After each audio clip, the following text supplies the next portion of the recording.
Hey everybody, welcome back to Mission Control for a feature-focused video. In this video, we're going to talk about record from live DMX input. A new feature of version 19 of Titan is the ability to record from incoming streaming ACN DMX. The streaming ACN input universe can be from another Avolites console, another brand of console, or any other software with the ability to output streaming ACN. This could then be used to record palettes, playbacks, or just generally used in the programmer. Designing the input universe is covered in the streaming ACN input universe video. With a streaming ACN input universe line patched to the same line as your fixtures, you can press the at key next to the wheel, or tap on the value in the Attribution display area, and then as hotkeys choose Live DMX Input, or you can use Include or the channel grid. The input will now follow the incoming DMX. If the input is changing, so will the attribute. The input will follow the streaming ACN priority, so you can switch sources. This can now be saved to a palette or a playback. This palette or playback will not continue to change with the incoming DMX. It will be stored at the levels at the time of the recording of said palette or playback. So let's take a look at that. Here I am on version 19 of Titan on the Titan Go virtual interface. I've also got a D7 and a DMX tester running a sine wave hooked up for streaming ACN. And a console that actually is the same show file, but doesn't have to be the same. We're just using the same show file today to make it easy. So if I was to go ahead and select my beam 150s here, and I'll give them a locate, and I'll go ahead and make their beam small here. It's a nice little focus beam on there. Now, if we take a look at my D7 I have plugged in also, you see here, if I go to my D7, I've got an interesting position with those same fixtures. So I'll pull them both up here. Just click on the position attribute, and then click where it says pan here. And on my soft keys, I choose live input. And then I'll go to my tilt and do live input. We'll see that I now get the same positions as the other console. I can then decide to save this as a palette if I want to do so. I can just double click my palette's position box and I go ahead and locate the fixtures and take the zoom small again and fire that position palette and see that it gives me the same position palette. I could have also recorded that into a playback instead. So we'll just show that again. So we'll hit clear, set the B150s, give them a locate, take our zoom to small and make it easy to see. Go ahead and click on our pan here, live DMX, or tilt, live DMX.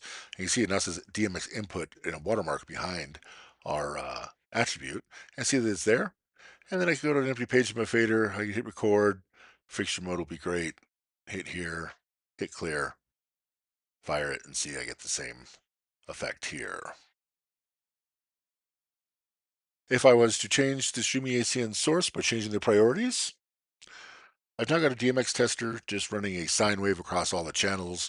So if I go ahead and hit my B150s and hit locate and go ahead and here, put it on live DMX and here and put it on live DMX.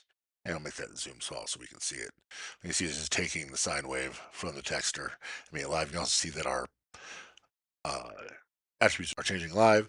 If I want to save this as a palette, it would save whatever position they happen to be in at the time. So if we go ahead and hit clear and reselect them, hit locate, and we fire this palette, and we are beam small so you can see again. We see that it's paused it right there was when we happened to make this palette.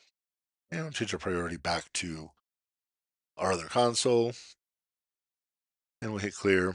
It can also be done in the include menu. So if I was to hit include and then live DMX input, I could have the live input happen. I could set a mask to mask out the attributes I do or do not want. I had to quickly exclude all and add in what I want, or include all and exclude what I want. In this case, we'll just have everything. So we'll go ahead and select our B150s, and we'll click include live input, and give a moment and see that everything now does that same position that's coming from our D7. Again, if we were to change this any, we can see that our console also changed. And again, then we could record from here if we so wanted. Just play back here, or we could make palettes, say the palettes here or here. And then again, we can reselect the fixtures, hit locate, take the zoom, and that out of it, and we can see that that put it as the same as the other console. This can also be done in channel grid. So if we go ahead and open up our channel grid, And then we'll filter it by fixtures. We're doing our lead beam 150s here. So now I can either choose individual cells if I wanted, or choose the entire pan. And then for our soft keys, choose live input. And click here and also choose live input. I can see now here that these show that they're using the live input. Again, if that output was changing, we would see that reflected here, that the values are changing as the fixtures are moving on the other console. And if we stop moving, it stops here.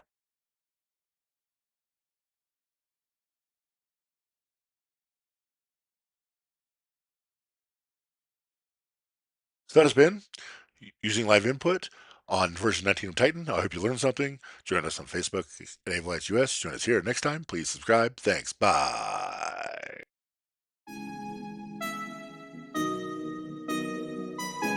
Wheel stop. Roger, wheel stop, Discovery. Welcome back. A great ending to the new beginning.